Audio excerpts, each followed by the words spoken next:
Hi, it's Janice Tuck here and welcome once again to Music Teachers Q&A. This is where music teachers discuss how to make their music teaching career better and much more fulfilling. So today's question I think is a really important one, and one that I know really is at the core of everything that we all do. This question comes from Doug in the USA, and he says, I'm a general music teacher who teaches 6, 7, 8 and high school students. My question is, how can I motivate my students to take my classes seriously? Now, a lot of the kids feel music class is not as important as their core subjects. So I really think this is really central to what everyone does as a music teacher. Now, there is a lot of research out there showing that there's extra spin-off benefits of music education. But equally, there's lots of other research out there that shows the opposite, that it doesn't have any extra benefits. So I don't think it's a great argument to bring that up with the kids and say we should try to convince them they should do music so that their marks improve in other subject areas as well. Now, besides which, it's never going to work anyway, because kids will never know and understand the kind of argument that music is just good for you. It's like telling them to eat their vegetables because it might be good for them. And we all know that how far that will all get us. However, I've been contemplating Doug's question, and when I was thinking about this, he said, a lot of the kids feel that music class is not as important as their core subjects. And you know what? Well, he's right. Because if you use a narrow view of what's important, if you think that the only thing that matters is mathematical and linguistic intelligence, then hey, why don't all the students just do maths and English and forget about everything else? You know, we should all forget about music, art, dance, sport, everything, just because it's not as important if we just focus on the traditional hierarchical view of education. Now, I think it's because we need to develop the whole person that we do music. And we need to shift our thinking as teachers that actually we prepare the students for life. So to do that, we need to develop all areas of intelligence and personal growth. And in order to become happy, confident people, we need to be able to do a whole spectrum of things instead of just a very narrow balance. Now, some of you might have heard about Howard Gardner, and he has a theory called the theory of multiple intelligences, which has been well quoted. And basically in his 1983 books called The Frames of Mind, which is the theory of multiple intelligences, he identified 7 different modalities rather than seeing intelligences as being dominated by a single general ability. Now, I feel this is so true just because it is common sense. I think overall human beings are not all good at the same things. We're all different. Some people are good at dancing, some people are good at writing, some are great at art. Why do we as educators have this hierarchy of what is important? Now, one of my favourite all-time TED Talks is by Sir Ken Robinson, and he talks about how schools kill creativity, and it's actually one of the most popular TED Talks of all time.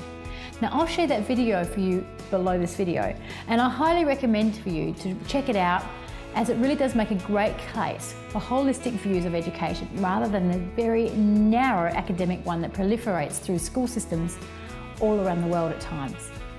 Now, Sir Ken makes the point that in order to survive in this world today, one of the key skills is to be creative, and the only way to foster creativity is to encourage students in all areas that interest them.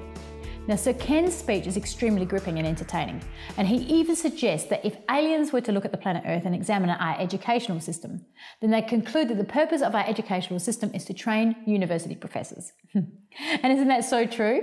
What skills does the educational system really prepare us for? Why do we spend so long on those academic subjects to the exclusion of all of these other things? Now, in my opinion, this is a product of the industrial age education system. We end up with students who think that music and art is just lesser than their core subjects, and they start saying it.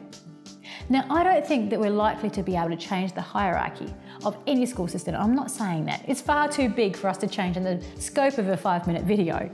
However, what we can do is perhaps just to change our own focus and keep open-minded about it.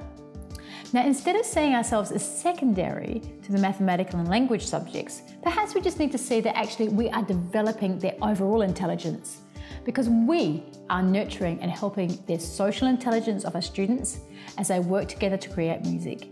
as well as the other intelligences that Howard Gardner and others have identified. But do you know what I think is the most single important things we can do as a music teacher? Well, we can provide things that other teachers can't.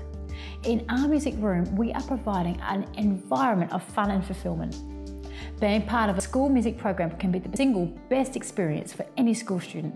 It can be the thing that keeps a child going to school. It can be the thing that stops a child from ending up on the streets. And it can be the thing that a student can succeed in when they can't succeed in any other academic area. And why would they come to your lesson and treat it as important? Well, it all comes down to you. Because of you. Because of you, Doug, you, Lisa, you, Mary, and you, the music teacher watching this. It's because you care about them.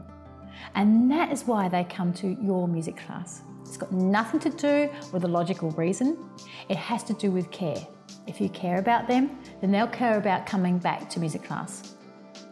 Now, we have to see that instead of our job as being a music teacher, we're actually developers of the human spirit.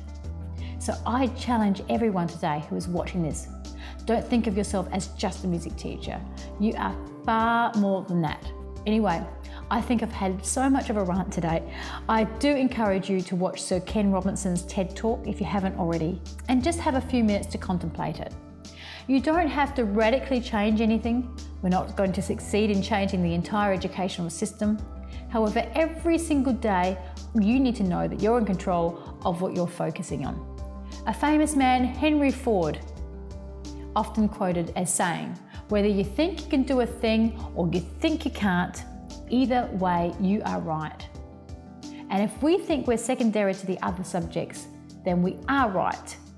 If we think we're going to go in and what we're doing is equally as important, then we're developers of that human spirit after all, then we're right as well. It doesn't matter what anyone believes as long as you believe it. Now, if you believe that, eventually your students will come along with you because you care about them. So thanks for watching today, and please do contribute to the conversation by filling in the comment box below. Now, what do you think about what I've said today? Are there other ways to approach this with the students to make them feel music is just as important as their other subjects? What else can we do as teachers to keep our students motivated in the middle school and high school level? I can't wait to read and interact with your contributions on this whole discussion.